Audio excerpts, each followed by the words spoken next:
In 1982, a man walked into a small coffee shop in Seattle and saw something most people would ignore. It wasn't a revolutionary product. It wasn't a new invention. It was just coffee, but to him, it felt like something bigger. That man was Howard Schultz, and what he saw in that moment would eventually turn a simple drink into a global experience. At the time, Starbucks wasn't the brand we know today. It was a small business selling coffee beans, not drinks. No cafes, no atmosphere, no global vision. Schultz wasn't even the founder. He was just an employee who believed the company could become something more. And that idea didn't come from the United States. It came from Italy. During a trip to Milan, he noticed that coffee shops weren't just places to grab a drink. They were places where people gathered, talked, and spent time. Coffee wasn't just a product. It was an experience. And that's when he realized something powerful. The real value wasn't in the coffee itself, but in how people felt when they had it. When he returned, he tried to convince the company to change direction, but they refused. So he made a decision that most people avoid. He left his job and started building his own version of that vision. At first, it wasn't easy.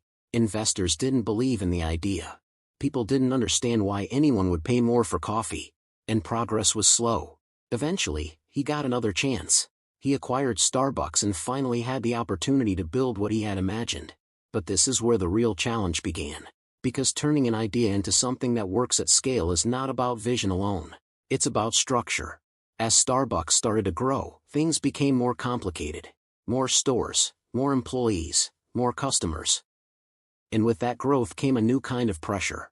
Because without consistency, the entire experience would fall apart. If every store felt different, people wouldn't trust the brand.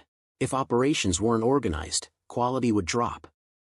And this is where most businesses fail. Not because they don't have good ideas, but because they don't have systems. Because when things aren't structured, everything depends on effort. And effort alone doesn't scale.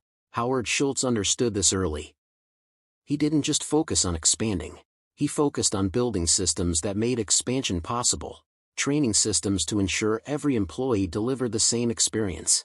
Operational systems to keep everything running smoothly. And clear processes that turn something simple into something repeatable. Because when something is repeatable, it becomes scalable. And when it becomes scalable, growth is no longer chaotic. It becomes controlled. And this idea goes far beyond Starbucks. Today, most people don't struggle because they lack opportunities. They struggle because they can't manage them. Conversations are scattered across platforms. Clients are tracked mentally. Ideas are written in random places. And over time, this creates a quiet kind of chaos.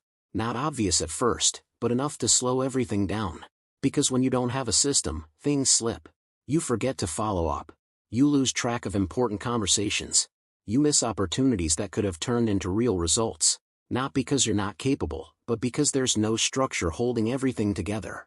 At some point, that has to change. You stop trying to keep everything in your head, and you start building something that organizes it for you. Something that gives you visibility. Something that shows you what's happening and what needs attention. Because when everything is clear, execution becomes easier. And when execution becomes easier, progress becomes consistent. For Starbucks, that shift is what made global expansion possible. Today, the company operates thousands of locations worldwide. But that success didn't come from one big moment. It came from building a system that allowed the same experience to be delivered again and again, no matter where you are. And the most interesting part is that today, building that kind of structure doesn't require a massive company. There are simple ways to organize your work, track your clients, manage your opportunities, and stay consistent without feeling overwhelmed. Even basic versions exist, just to help you experience what it feels like to operate with clarity instead of chaos. Because in the end, the difference is always the same. Some people keep reacting, trying to handle everything as it comes. And others build systems that allow them to move with intention. Howard Schultz didn't succeed because coffee was a great idea. He succeeded because he built something that could work consistently at any scale. So the real question isn't whether your idea is good enough. It's whether you have a system that allows it to grow. Because without that, even the best ideas struggle. But with it, even something simple can turn into something extraordinary.